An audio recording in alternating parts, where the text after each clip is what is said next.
Hello, ladies and gentlemen. Man, do I have a show for you. My next guest is Brayan Docobo, and Bryan kind of embodies a lot of things. And I don't even know where to begin.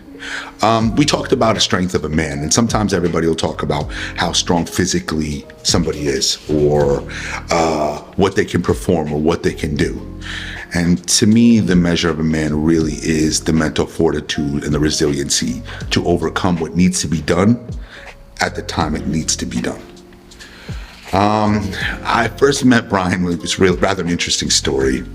I'm sitting in a wellness event, actually, and we're going through the breathing and going through the route, and then the guys all sit at the table and we're talking about different treatments, from everything from psilocybin to meditation to acupuncture. And I always remember, everybody's going through this story of what brought them to this place in health. And I'm just looking, and I'm not going to lie to you, I thought everybody at the table was pretty soft. And then I hear Bryan's story, and then I realize, yeah, I don't know if I belong at the table. And I remember going through the pieces and what occurred, and listening to where he went to, where he came from now, how he's responding, and where his messaging and purpose lies now. And man, I'm honored to have him. So let me introduce to you all Brayan Docobo. Well, it's quite the introduction, and it's an honor to be here. And thank you for having me, Hesham. My pleasure. And to get the word out and our collective mission together to bring your message to the masses. And I'm honored to be a part of that. Okay. I want to first start by promoting your Coats event. So you're going to tell us about Coats and how we arrived at that point, so I don't start crying and they need to bring me Kleenexes all morning. So before we get to the Coats event, we'll talk a little bit about what Coats Plus is. In life, and specifically this podcast, the halftime adjustments really speaks to me quite well. My entire life, I just wanted to be a father. I just wanted to be a T-ball coach. I went to school for the right reasons, went to law school, became an attorney, bought the house in the right school district to have children. And God blessed me with children, but unfortunately those two children both have a life-shortening rare disease called Coats Plus syndrome. My 4-year-old son died last year on June 30th, and we're fighting for the life of my 8-year-old son, Liam. We started a foundation, the first of its kind, to battle this rare disease because we had nothing. And through that foundation and our efforts, we found a drug for off-label use. We're able to get stem cells for my child. And we also had doctors that have said yes to creating a gene therapy to save his life. Wow. So through these efforts, we're also learning about other types of treatments that we could have, bridging the gap in time to get that long-term gene edit cure. And I just got back from the National Organization of Rare Disease Summit in DC, where we were able to link with doctors, scientists, incredible researchers in this particular area to have more momentum to give us a chance to save Liam. Of course, there is a price tag attached to this, and that's why we're having a calendar of events with a lot of opportunity. So thank you for having the opportunity to promote this. If you're local here in South Florida, we have a mentalist event. He is a mind reader / telekinesis / audience participation. It's a fun show. Guy Bobley.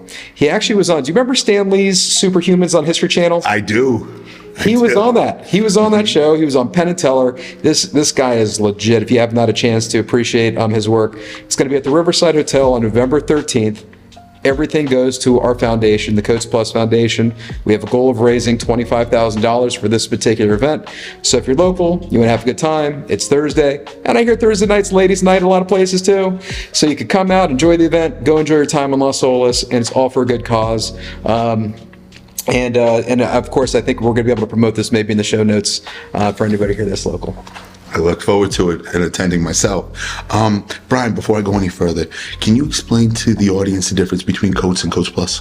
Yeah, so it's a little unfortunate in naming. So for instance, you hear Coats Plus Foundation, you're thinking, gee, this guy's doing a good thing handing out coats to homeless people on the street. Right. It's not the case. Yeah. I think it's a great cause, don't get me wrong, but our cause is a little different. There was a Dr. Coats that discovered an eye disease, and he named it after himself because that's not uncommon. It was called Coats syndrome, right? They found a child where they believed they had coat syndrome because it had eye manifestations, but in the patient, they also found calcifications and cysts in the brain and other types of problems throughout the body. And they said, you know what, this must be a variation of the disease. We'll call it Coates plus. Right. They're married by name only. It's a complete different genetic mutation. Coates plus syndrome is a genetic mutation of gene that is related to the regulation of telomeres in the body, which is obviously a very popular thing to talk about nowadays because telomeres are also a hallmark of longevity. Right. Unfortunately, my kids had a dysfunction there, and that's what's leading to systemic cellular failure throughout their body. Can we go into a little bit on how you coped with that? This has been nothing short of an evolution of the soul. And that's why when I hear your story and I hear the purpose of this podcast, just everything shifted. And there was a time where, quite frankly, you have very dark thoughts, and we made decisions not to go that route. And out of these steps that we've been taking along the way, we're able to build something beautiful. And ultimately, the unlocking, it's spiritual, it's personal. Every aspect of our life is just completely turned upside down, but it's what you do with it. When adversity hits you in the face, and we've been just knocked around, you just have to find a way. What could you control? What could you not control? What do you choose to focus on? And then every day it's one step at a time, one day at a time. You just got to keep moving forward. And even when you're in this, it's just a fog. You may not even see where this is going. And this is where faith plays a role, no matter what the faith is out there or what sense of spirituality. And when you surrender to that, now we're starting to see things become more clear. We were told there was no hope for this disease. Make the best life for him. And we're doing that too. But if you could define something, you could attack it. But it's just being the willingness to take those steps. I'm an attorney out of South Florida. In my spare time, I was reading medical journals. I was understanding what telomeres do to the body. I was understanding what different cell types and what different functions the body have to understand the pathology of the disease. The number one person in the world where people contact out of this particular disease is that attorney out of South Florida now. But it's learning more about the rare disease community and putting myself in this pool of people. Yes, it's a rare path, but when you link with other families, it's the same story. We're lost and we have to find our way. There's so much more intentionality that we could do with the rare disease community, and we would discover these types of cures, or we understand that for a lot of us there's a problem with the DNA, the blueprint, and fixing this blueprint. It's not just rare disease. What we're learning could affect age-related diseases and even longevity interests with what we are uncovering in this renaissance of time when it comes to health and understanding the genome and pushing the path forward in wellness. So again, this show started with advocating for different conditions in different places. I always thought there was a need for people who go to physicians and not know how to read blood work. And, I'm often asked what I do. And I just tell them, I fix problems. That's what I do. So it's what's kind of needed within the workstation, what's kind of needed within the flow, where that resiliency really lies, and where do we need to put our efforts. Man, I commend you for there's a lot of pieces within this to how do I turn over this stone? How do I turn over that stone? What's next? Can I do this? Can I do that? We'll talk about all the time. Sometimes people will tell you, I'll tell a story, or my story, for instance, and you're this or you're that, or it was what was next. Yeah. And sometimes I don't like, let me switch gauges for a second and can I ask about your second son, Liam? Yeah, well, it was, so Liam is actually my oldest son. He's the 8-year-old. Uh-huh. He's still with us. My youngest son, Ethan, he had more of an intense manifestation of the disease, and he passed away at 4 years old. So that was the line. So do you want to talk about Liam or Ethan? Either one is fine. Let me focus on Liam only for a minute, for one particular point. Okay. He has the active gene, but it's not really, Is it active, dormant? Yeah, so the way that this particular disease works is that, okay, in the nucleus of every cell in your body, you have DNA strands wrapped around proteins called chromosomes. Right. Chromosomes are not circular in nature, they have endpoints. Now, similar to the plastic tip of your shoelace that maintains the integrity of the shoelace, that is the role of the Telomeres, yeah. on the chromosomes. Now, in a healthy person, every day we have millions of cells that die off. The reason we are still here is through cellular division, okay? Right. Every time the cells divide, the integrity of the telomeres becomes shorter and shorter. Eventually, the DNA is not as good getting passed down life cycle to life cycle. Right. That's why we get wrinkles. That's why we get white hair. It's why we age. It's a hallmark of aging. Right. So because we have a genetic mutation in that important function of the telomere, the cell, every cell in the body is dysfunctional. Now, we see manifestation of the disease in areas of the body where there's more rapid division of cells for whatever the needs may come. The endothelial cells are the cells that line all the veins throughout your body.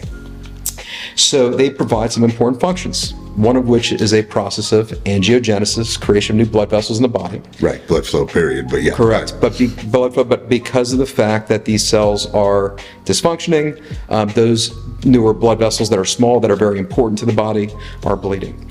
So in the eyes, it causes swelling, it could lead to retinal detachment and blindness. In the brain, it causes calcification, cysts, eventually leads to GI tract bleeding, which becomes fatal, and that's how we lost Ethan. Another important function of this disease, of this particular system, the endothelial cells, is that it creates and maintains what's termed the brain-blood barrier. Right, blood-brain barrier. The brain-blood barrier is designed for when your body gets sick, your brain doesn't get sick. In other endothelial diseases that we have I've studied, ultimately, when there's a collapse of that endothelial system, the brain-blood barrier collapses, leads to a leukodystrophy. That is destruction of the white matter in the brain, so coordination, cognitive decline starts occurring. So when you're asking the question, are we seeing it active? The answer is yes. You are. We discovered this disease because Liam had an awful seizure when he was 4 years old, and the protocol of that is to do an MRI. Right. And that's when we saw calcification, cysts all over the brain, and that's when our whole life we realized what we were battling. He formerly was able to play soccer, play sports. I have this wonderful video of him just chasing after a soccer ball. He's kicking the ball. And now he needs a walker. And he's not able to keep as much with students in his class. But to our points, and one thing I like that you were speaking to earlier was that when you're talking about blood work, you're talking these other things like let's problem solve this. Right. Is that you're coming from things with a new, fresh frame, where we get so certain, or the medical community gets so certain in certain things, where this is just a given. Where now all of a sudden protocol, challenging that certainty with a new fresh of eyes, a new perspective, pushes things along, and then we're able to grow from that. Right. And likewise, when we were put into this position, it's about, it's the Wild West, and we got to figure it out, and we're pushing and pushing and pushing. So there's so much things. So through this idea, the first idea, the reason we came to Avastin, the drug for off-label use, which was previously still is it battles brain cancers, the vascular nature of that. A lot of people use it for macular degeneration in the eyes.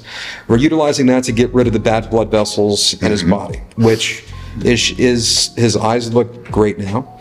The calcification process in his brain has stopped. The cysts have retreated a bit. Of course, there's concern with this particular drug being used where it may affect other areas of the body, like the mucous membrane in his stomach, which we're kind of monitoring right now. But then, of course, we went back to this. We said, you know what? We're still seeing cognitive decline. The beautiful use of stem cells, which I know you're familiar with, I am, yes. could differentiate into any cell in the body. It could be a muscle cell, it could be a bone cell, it could be an endothelial cell. And every time we've given my son these stem cells, he starts walking better. Matter of fact, I'm going to tell you a story. That's okay. I want to hear that. All right. So anyhow, the first time we get stem cells, we have to go to Cabo. We have to go to country for this. Okay. Now we're able to get these treatments in the United States.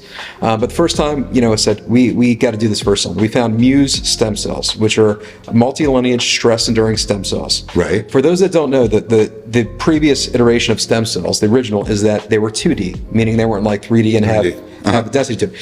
A lot of them would get caught in the lungs. So only 2 to 5% of the stem cells being infused would home to get to where they're supposed to go. Really absorbed, yeah. They could also lead to cancers. They could also trigger an autoimmune response from the body. But these new iteration of stem cells, the mu stem cells, which are becoming more popular in the market now, is they're 3D. So they don't get caught in the lungs. 50 to 70% are now homing to get where they're supposed to go. Doesn't trigger an autoimmune response, and they don't cause cancer. The worst thing is you might get a little cough. Now, a lot of times these companies that market the stem cells are focusing on really guys that have injury or want to have longevity. Right, longevity ones, yeah. But it is a battle to find a company that is brave enough to handle partially a treatment of a rare disease, but really it's broader than that, pain related, et cetera, which is the nexus for able to get them, because that's accurate as well. But the first time we went down to Cabo, we were sitting in the room, and the nurse came over, and it's almost anticlimactic. It's just an infusion, right? Right. But as a father that has been battling for years, knowing there's something progressive in my child's body, that was the first time I paused. I said, there's nothing else more I could do in this moment. Yeah. There's more to be done, but right now there's nothing more I can do. After we were done, I just said, God, we have been rowing, and we have been rowing, and we have been rowing, and we have been rowing. Just meet me halfway. Just meet me halfway. And about 8 to 10 days later, because this is in December, we're having this cheesy moment at my house where we have the Christmas tree lit, and it's big and bright and beautiful. My wife did a great job, and we have the fireplace going. Even though we live in Florida, it was like that 1 week of cold, right? Right. And we're watching, we're drinking cocoa. We're watching my son's favorite movie, which happens to be a Christmas movie, which is Home Alone. And we're sitting there watching the movie. Hey, remember, he doesn't know he's sick. Right. He doesn't know what we're looking for. Right. And he can't really use his left hand. But that night, he said, Daddy, look. I looked over to him.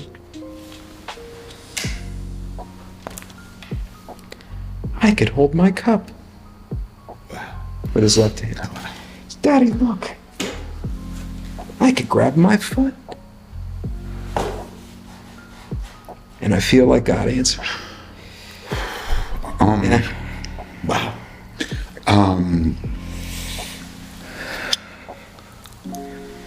How long between the time of the infusion and the response on Christmas? It was like, so what's interesting is we have to get these fusions more frequently.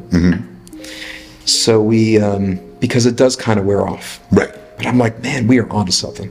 Okay. And to me, that's circumstantial evidence that, because it's not tested, not fully, whatever, but that's circumstantial evidence to me that these cells are differentiating into endothelial cells, which are maintaining the brain-blood barrier. Right. Okay. Which in turn is providing assistance back to the leukodystrophy. Right. So we've now in a place we're getting 4 infusions a year. Okay. They're not cheap, so Daddy's got to go out and make more money. Yes, I can imagine. And part of the passion that we have is that it seems like the more understanding we have of these stem cells, it should be standard protocol treatment of care for children that have global cellular dysfunction to receive cell replacement therapy utilizing stem cells to provide normal and healthy function throughout their body while we're in the process of developing those gene therapy cures. And ultimately, it's a roller coaster. We're still seeing him decline, and I wish we could even more infusions, more intense infusions, but we're playing the board as it lies today. There's an issue sometimes in this country with FDA approval, and I want to say in a certain, the medical community sometimes functions around, we saw it happen, we watched it happen, but we can't quantify how it happened, so therefore it didn't happen.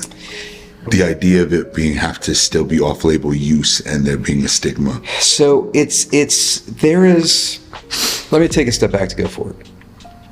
I believe there is a bunch of well-intentioned doctors out there that have worked hard for their degrees, that have families of their own, that may not want to have a name attached to something that may not quite work out.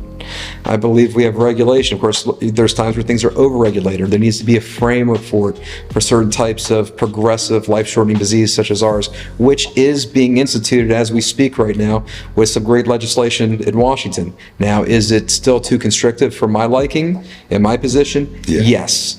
Okay. But there is an understanding of a need for this, and the stronger voice that the rare disease community has, the more we could push that along. There is a need for these institutions. So it's not about eliminating these institutions, but there's a framework that needs more of a degree of flexibility. And this is how I'll compare it. Let's just say hypothetically, we have a beautiful studio here, right? Right. Let's say we're at war. And outside, we are getting shelled in this position. And there's a Humvee outside. And we know that the only way that we could survive is getting to that Humvee. We know when we open that door, we might get shot, but we know what happens when we stay here stagnant. There needs to be legislation pushed where doctors could feel more inclined to take chances. We need bold doctors willing to put their name next to something where there is an educated, thoughtful opportunity to effectuate change and not have a stigma tied to them if things don't necessarily work out. We need to embolden doctors willing to take those steps, especially when it comes to life-shortening rare diseases such as ours. And if we could provide that space for those doctors that are already doing noble work and empowering them to make those decisions, I think that could have a snowball effect that could really push the science forward. Right now, we're in a position where there are the politics of things, there is the name stigma in case something doesn't quite work out, and if that is alleviated, knowing that the cause is greater, then that's great. And to your point, when they say, I can't tell you how many times you're told, like, hey, well, we could put your child in an observational study so we could watch them decline so we might be able to save the next kid. But you know what? We got to take action. Let me try to do this from this space because I'm going to have a problem here in a second. In 2017, I had a neurologist, and the neurologist jumped on the table for an IV treatment for myasthenia gravis. And, it's funny because I always remember I went with my then wife at the time. Well, I was still engaged at the time, but we go to see the doctor, and I remember going to the doctor. And I'm looking for a new neurologist at this point because the previous one was the level of arrogance was just out of control. I needed explanations. And I remember going to see the doctor, and I remember I walked in ready to hammer her from the start. And I remember getting in the car after the appointment. And I remember her yelling at me, "You can't treat the doctor like this."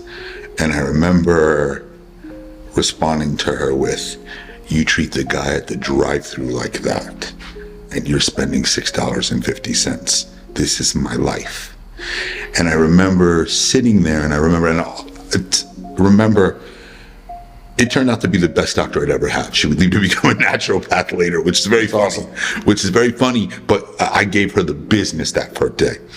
And I remember her asking me 2 hours later, "What did you think of the doctor?" when we all calmed down. I said, "I don't know," but she had all the right answers, so I guess I'm going back. And the reason I brought it up is she would later tell me about an IV treatment I'm currently taking.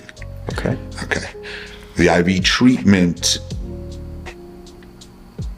she was standing on the table for it. Like, it was just insane. To the point I had to ask her, "Why are you so in love with this treatment nobody's talking about?" She said the chief resident I studied under did the clinical trial. And I said to her, "You trust him like that?" She said, "Yeah." Okay. She couldn't get the treatment through the insurance. Fast forward. I basically pass out in the middle of the parking lot, bleed out my head, 7 staples to close it, paralyzed, have to be carried in. I then go through 26 hours incubated on a ventilator, PTSD to match, till finally I wait till I get it through. And the treatment has turned out to be a godsend as an infusion. It's awesome. 30 minutes, but yeah, what the fuck happened to my life in the 5 years in between that point? You found a bold doctor that was willing to take a chance. That's what But happened. we couldn't get it through, and I couldn't get it through, and it was going to be unaffordable to me at that particular time. And you understand how this works. Yep. Okay. So to sit there and the way into this, I almost didn't make it. Right. Yeah. And and this is where we're talking about the red tape. And this is where we have to, because we're seeing it, we have to see this from all angles, right? There needs to be a space where these treatments are covered. Right now, this. What does it say? The cure exists. The cure exists. It's up to a family to raise $5 million. Yeah. Okay. So the thing is that the other day, and I'm going to do it because, I got grit. When it's your kid, you're going to find a way. But so many families are out there. And this is the problem. When you have these ultra rare diseases, we have to discuss a profitability component to this. And what makes those drug companies willing to take these chances? And they're looking at their bottom line, they have their own stuff, yes. But where is the space where maybe we have money that is dedicated to this from the government to fill this void, and the technology we learn is going to have legs? This is the problem. We have a family that needs to raise $5 million with the technology that's going to be gleaned, that's going to make pharmaceutical companies a lot more money than that, okay? Now, the thing is that we need to, when I hear your story, the affordability of this limits access. Immediately. You didn't have access. Immediately. You had to wait. And the thing is that... But let me interject here. Right. Can I breathe so I can actually fight you on this? Are you? Like, I can breathe. Yeah. I can breathe. I know. Okay. And when you talk about the access and fighting and this and that, yeah, literally strong arm the insurance company off the ventilator, but now they're willing to do it. Exactly. No. And I don't know if I don't have a 1-year-old at that time. Right. Am I willing to fight like that? Okay. The PTSD part, I never, to me, I didn't think much of mental health at the time. I'm going to be honest with you. I really just didn't. And then the PTSD off the ventilator was just like, whoa, I don't even know what that is. And what takes to it is, can I just take another step? Can I just take another step? And I'm on record with that one already. But the treatment was there. You just wouldn't give it to me. Yeah. Because this, whatever, and it's frustrating. And your story, and by the way, I really know the response to the medication at this point because you're watching it every day. Like, it's not like, okay. Yeah. Yeah. I got some videos. They're pretty interesting. So when you, man.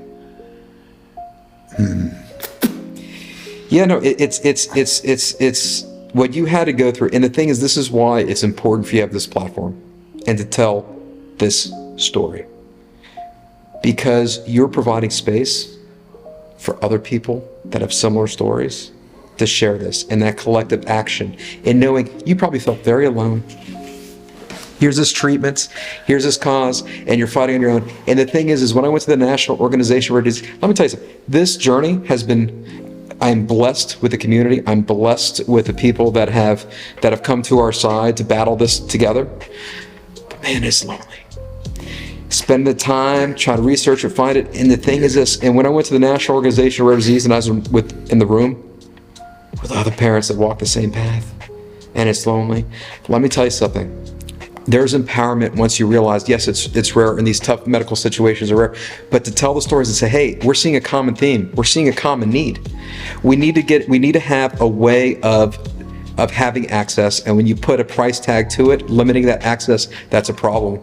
And look at you. You're sitting here today, a much healthier person because of this particular treatment in this place. Do I have to watch this explode amongst everybody else too at the same time? But you're taking action because you're a man of action, and that's why we're here. And this is part of that endeavor. Well, when we talk about again strength, it's what's the obstacle in place and how do you overcome the obstacles? Correct. So it's the next round of that, and I just wow.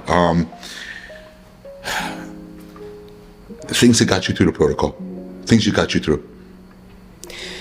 Things that got me through the experience. Experience. Oh wow. Forgive me. Let me say it like. How much time do we got? Okay. I'm going to touch on a couple of different ones. Ready? Yeah. Experience with psilocybin. Oh man, that's about a 6-hour podcast there. I know it is, but on this one. Go ahead. Give it to me. All right, so there's so much here. When I was younger, and I was in college, I took a course, and I had this hippie professor, which he was more buttoned down hippie type, not like dreadlock hippie, but like buttoned down. Right? Okay. And he exposed me to a man by the name of Timothy Leary. Okay. Really? Wow. Okay. Go ahead. So Timothy Leary, forgive me the stuff you already know, but maybe your audience might be interested in. He's the Harvard professor, specialized in counseling, and he went down to South America, discovered the psilocybin as part of the mushrooms. He ended up having a lot of spiritual / breakthroughs. He brings this to the East Coast with him in New York. He was intellectual types having shaman-related journeys, and that culture was called the beatniks. Now, what they did was they went to the West Coast, and he had a few more people that came to the cause. Some guys ended up hopping on a yellow school bus and popping them around, and that was the hippie generation. Okay. Now, if you look at Timothy Leary's research, he took prison populations where the recidivism rate, the return rate, was like 95%.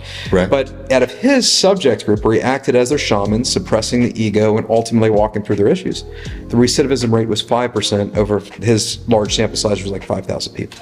There's wonderful substance to understanding about psilocybin, the way it affects. We have a lot of vets nowadays clamoring for this type of treatment to treat PTSD. Okay, so the thing is that when the Nixon administration came in there, he wanted to battle the counterculture, couldn't attack the counterculture directly, so he attacked what they were using. Okay, Right. This was buried. We're now in the third wave of psychedelics, because there's one back in ancient Greece, where there's a better, more sophisticated understanding of the usage. Now me, full transparency, I'm a guy that, I like to, growing up, I used to like to have a drink here and there, and maybe smoke pot every once in a while, but nothing substantial. Drugs just were my thing. I just didn't dabble. Okay. But when you lose a kid, you just don't give a fuck. Yeah. And the thing is, problem with that. And the thing is that having this background is always kind of like chirping to me, and I say, you know what? I'm gonna go. What I gotta lose? As a matter of fact, how we were kind of brought together, Lokai Sanctuary. Right. Okay. We were both at a Lokai event. Lokai event. But yeah. And basically, I think my life could be broken down into before and after that event. I think that we carry so much, and the thing is this: is that people, you may feel this way too, where you just feel different, but you kind of give people grace, like, oh, in stepping into this, I feel like I was always holding myself back for whatever reason, and I think it came down to a lot of feelings of worthiness. Who am I to do this? And in that experience, and I'm giving you the glossed over version, I could do a much deeper tale of this. Go ahead. There was a moment in the process where this became the theme of understanding for me. And for those that don't know, when we talk about mushrooms, there's different intentionalities with it. We know microdosing kind of just keeps you focused. But when you go on a deep psilocybin journey, just don't pop it and just, look at the cool stuff. You need to do it right in the right framework, because if it's introspective and internal, that's where the magic happens. I've never had one of those, but that's how it was explained to me. For me, I had microdosed because it seemed to reduce the inflammation. Said IV was delayed for me once. Yeah. Between red tape of the insurance for about a week, and the symptoms were flaring, and I couldn't shut them down. Yeah. And by mistake, we would try it once as over a brunch. Right. At the sanctuary, and I was like, okay, wow. But the second time, a bigger dose really set down my symptoms. Yeah. And to me, I don't really give a fuck if you got a stigma or not. Honestly, I can't breathe or can't swallow. I can't breathe and can't swallow. And then I get that shit down and all of a sudden I can? Okay, well, I don't give a shit what you think. Thanks. Well, what's interesting, something that you're speaking to, and I'll get back to really lowered the inflammation. It was crazy for me. But you know what's interesting is that Please. When you look at, okay, way back when, the forming of our planet, right? Bunch of rocks hitting each other out of space, right? Then out came, there ended up, eventually there was some water, and then volcanic, eruptions led to land masses that were barren. Right. The first thing that covered those land masses were a web of fungi. Okay. Right. And the thing is when you think of the interconnectivity of man, where we're all from this one origin source, right? When we see mushroom as being something external, it's almost not. You're almost tapping back into the earth, where this was needed as a symbiotic type relationship that we have here with these mushrooms. So the positive effect, the more you learn about mushrooms, not even just on the psychedelic, introspective, healing aspects, but to your inflammation. Oh my God. Neuroplasticity. There was, and we're touching on neuroplasticity, so I want to go on this one. I wasn't really in a mental state I thought was an issue, but the level of drive it gave me to accomplish things and the euphoria within that, and almost like a tunnel vision where I could sit in the eye of the hurricane and I knew I was going to accomplish. Like I could sit in the eye, let me say the eye of the tornado, and I thought Indian style, and I knew I was going to accomplish something great. Yeah. Just the productivity and the return on it was amazing. The microdosing, I was already thinking about the microdosing because of the Palo Alto community. Yeah. They always seem to be ahead of everything at this particular point. Right. So I thought it might be worth a try on focus and mental clarity. And I am a big advocate for nootropics. I mean, if I'm drinking something, it's usually because it has alpha gamma phosphocholine in it and acetyl L-carnitine in it. I've always been that guy since the first time I tried L-tyrosine. Right? Like about 26 years old. So I've always been that guy. As a kid, I suffered from some ADHD, right? And I realized, listen, let me rewire the brain. Let me remove the sugar. Okay. Right. Let me get anything with mental focus and clarity. Right. Oh my God. No, I thought that shit helped me overnight. That's where we're like, whoa, it had this function, this function, this function, this function. And I just saw your friend, Dr. Peter Attia, who, if you all want to know, is probably the premier functional medicine doctor on the planet at this moment, say in 60 minutes, lengthen telomeres. Yep. And promoting the study everywhere, and we have to look into this further. Yes, and yes, matter of fact, I did see this study. Now that you mention it, it is something that was sent over to me from mutual friends. Yes. And now it's coming back. So the thing is that we're highly looking into every avenue. The specific genetic mutation in that specific function forms of CST compounds is when the telomeres go to replicate, it kind of stabilizes them in that divisional aspect. So it may not be necessarily an elongation problem, but we're looking into this because there is a potential where their compounds in mushrooms might be helpful for that. But even more so, problem solver, right? Problem solver. Yes. My kid has a leukodystrophy. Okay. Neuroplasticity, the creation of new synapses and connections around the brain for stroke victims, for instance, but also kids with leukodystrophy. We could stabilize leukodystrophy to where it's not progressive anymore with these gene edits and everything we're doing. I'm highly looking into different mushrooms, including psilocybin. There's a way to do it where it's not psychedelic for children. Right. But ultimately, the functional part of the neuroplasticity, which is a connection around this, maybe we could get some stuff that we lost back. Forgive me, Brian, for the audience. When I did this, I was not looking for something mind-altering. I'm not looking for recreational drug use. I don't drink. I have smoked before, but I don't smoke. I don't like the mind-altering state of relaxation in that place. It kind of dumbs me down a little bit. Some people get better responses than I do. Some people get anxiety responses. The only time I really used it was, they put the staples in. I had such a high dose of prednisone at the time. I couldn't sleep. Right. So I used it to offset the prednisone to sleep. Otherwise, I was never going to sleep. Happy you brought this up, because it comes down to intentionality. So the thing is, Right. What did you intend to do? I would agree on that. Right. So yes. for instance, the microdose, you don't even have a euphoric feeling or anything like that. It's you were locked in, you're kind of zoned in. No, I can't. I was in a really good mood. I was like, not that kind of mood. No, hold on. Let's let me rewind that. I was in like, there was just a focus to get things done in a charming way. It really was. I want to say it like that. Maybe when I say a good mood, I wasn't somewhere else. Maybe the day comes where we give you a macrodose and you'll be able to compare. Wow. That's only go if you need it, you know. But I'll say this is that when I did my deep journey, I did it with a shaman. It was very controlled space. So guided. 100% safe. Uh-huh. And when there was a moment leading up to this where I was analyzing my life and where I have mentally haven't gone for it or held myself back, and why. And then it came down to a feeling of, am I worthy for this challenge? And there was a point where when you're in the journey. Hold on. Have you always battled that in your life? You know, looking back, yeah, I think I did. I think that as much as I've accomplished in my life, which I'm very proud of, there was times where, for whatever reason, I held myself back. And I want to go into that real quick and just touch on that real quick. Because I'm on camera and on audiences criticizing mom and dad for a lot of things, right? And most of them are science-based because mom and dad brought science-based, and they evaluated people based on level of education and understanding. And I understand that to some extent. But let me say this. The one thing my mom did a phenomenal job of was, man, I'm 7 years old. She would grab me in bed and she would kind of whisper, yeah, you're the one. Yeah, you did this. Yes, do you know where you come from? Do you know who you are?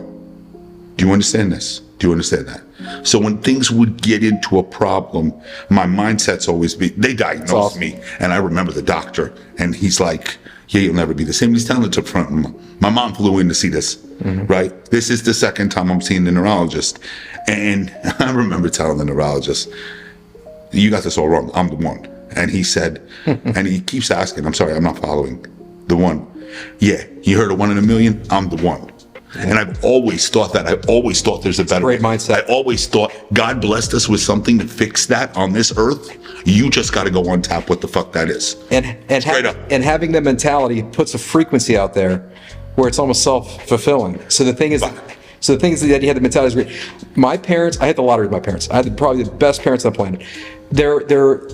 I want to be delicate here out of respect for certain people, but there was, a relationship in my life where I think that person was maybe well-intentioned, but ultimately had a corrosive effect on maybe some of my own self-esteem. And then I think that through this, but I don't want to, people are people. Maybe there's something organic within me. You never know.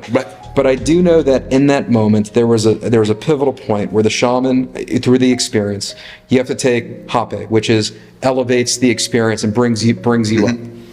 And of course, I'm getting a little out of my head where I'm like, are you guys recording me? Like, is this how people start heroin? Like, stupid shit, right? Okay. And then like the guy's like, no, this is just part of it. And when I was sitting there, it was a beautiful home, a beautiful place I was in, and these doors were glass, and I felt like I was being called by something to walk to this house, which is beautiful and has a spiritual sense to it. And when I was sitting there, I couldn't leave the room until I took this hot bag. And it became symbolic, this moment. Do you accept you're worthy to cross this threshold and walk into abundance and walk into heaven? Because this house had all this energy to it in a sober moment, and it was something more when I was there. And that's when I had the breakthrough. I surrendered. And I took that hape. And I pushed that door open, and it was like walking through heaven. And since that day, I said, you know what? I'm going for it. I'm going for it. Yeah. And that's what you're seeing this year. The release. Everything this is the driver. This is the driver. That leads me to 2 questions. Yep. Okay. You have a missus at home. How do you be strong for her through all of this? That's a great question, and I'm happy you asked it. As well, for me, and let me just dive for you real quick. when I ran out of that I'm the one thing, Yeah. and it's just starting to fall, and you're just starting to believe it's all, I had a daughter. And once the kid shows up, it's not about me anymore. Correct. So the ride is easy. Right. And for us, it's we as a man, you have to be the rock. Right. And the thing is that you know that your woman's going to feed off your energy. Right.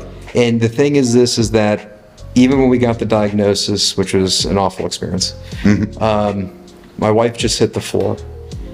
And then I had to be the rock in that moment when I wanted to hit the floor too. Right. And I said, if we could define it, we could attack it. And through this experience, there's a lot of internal work that's happened here. You asked a great question earlier. You said, what got you through this? We talked about the psilocybin journey, but Right. another thing is this. I got grit, I'm tough. Right. But it's not just about that. You have to be strategic. I started a men's group with two. I'm going there next. And through that men's group, women have a way of connecting and being more introspective, naturally on their own. And that's a generality, but it seems to be a common theme where it's true, where men struggle with that. And ultimately what we did with this men's group is we were able to create a space to be introspective, to level up together. And it is beautiful seeing guys unlock. And I'll tell you right now, if I did not have that group within during this point of my life, I don't know if I would have made it. But the relationships and that community, and really it's almost like community therapy. Your village. It's a village. Yeah, your village. It's a village. And the thing is that being able to fill my cup to come home to that wife, to be able to be strong for her, has Right. made all the difference. I'm often on record as, in college, especially if you're playing a sport, you are in the locker room with 100 guys, Right. specifically football. So I'm in a locker room with 106 guys, right? You practice for a couple hours, study hall for an hour, meetings for another hour, you eat dinner together. I'm done with that when I leave. So I just thought it's one of those things, it's done 5 hours. I'm looking for the girls immediately as soon as I leave. But in this particular case, I did not recognize till I left the value of being around the guys, the support, the having one mindset, the working together, the common goal, the I got you. That's the right. actual straight support. The tribe. Right? Your The success tribe. is my success. Correct. And what that tribe really meant. And that it was, in that particular moment, it's mandated on me. But I don't understand that it's what I need. That's right. Right? And when you leave that, there's something missing. I don't have this. I don't have that support. I don't have that competitiveness. I don't have, and I'll often talk about football and the moniker of the show, as you understand. We put the tape on. The eye in the sky doesn't lie. Right? So you're not going to tell your brother, we just watched the tape, I did this, and I can see on the film you just did that, right? So there's an accountability can I work together? That's, hey, that's on me. I got it next time. Get your shit together. Let's go, right? We can do this, right? So there's a drive forward. And I don't often see that anymore in society. So I really admire what you were doing with And that. what you're saying, so what's interesting is this.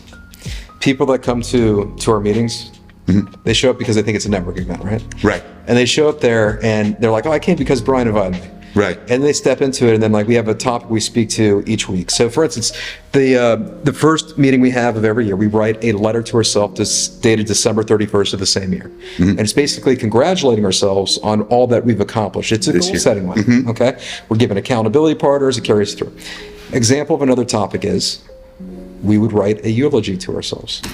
What do we want people to say about us when it's our time to go? Are we living in alignment with this? It's really forcing you to be in a space. And when you're in that space and everyone has time to speak, 3-4 minutes each meeting on their own thing, and you see the unlocking. And what's beautiful about telling stories, and this is why I love your platform, because you have a story to tell. You are giving permission for other people to tell their own story and really become introspective in themselves, and that creates healing. So through this group, we target high achievers. Right. If you care about being the best husband, the best father, the best business owner, showing up in your community, that's who we want. Because when you're designed like that, it gets lonely. Not all men are engineered that way. You become like the lone wolf. And imagine a bunch of lone wolves found a pack. And the thing is that so many people that have come into our space, and something that you just said, I didn't know I was missing this. I didn't know how much I needed this until I was exposed to it. What I learned to have that conversation I'm in a business where I'm evaluating health. Yeah. Okay. And we're sitting here, and I had a gentleman on peptides last week, and he's talking about, you're a trainer and you ask for blood work? Yes. Why? Because 15% of the crowd I was missing, whether they had Hashimoto's, whether they had an issue with thyroid, whether they had a vitamin D deficiency, and I'm leaving fucking productivity on the table. So I didn't want to leave it to anybody else. So that's what we did. Okay. But the other part is, do you have a tribe? Where is your outlet from? How do I get into a parasympathetic state? Who's pushing you forward? Do you want to sit at my table? Right. Because I need X, Y, and Z for you to sit at my table. Can you sit at my table? And it became the drive forward. So now I got a bunch of heart of achievers, and I'll use the word so everybody can hear it. My word is hitter. I'm creating hitters. But you can sit at my table. I want to eat with you, but we got to be hitters.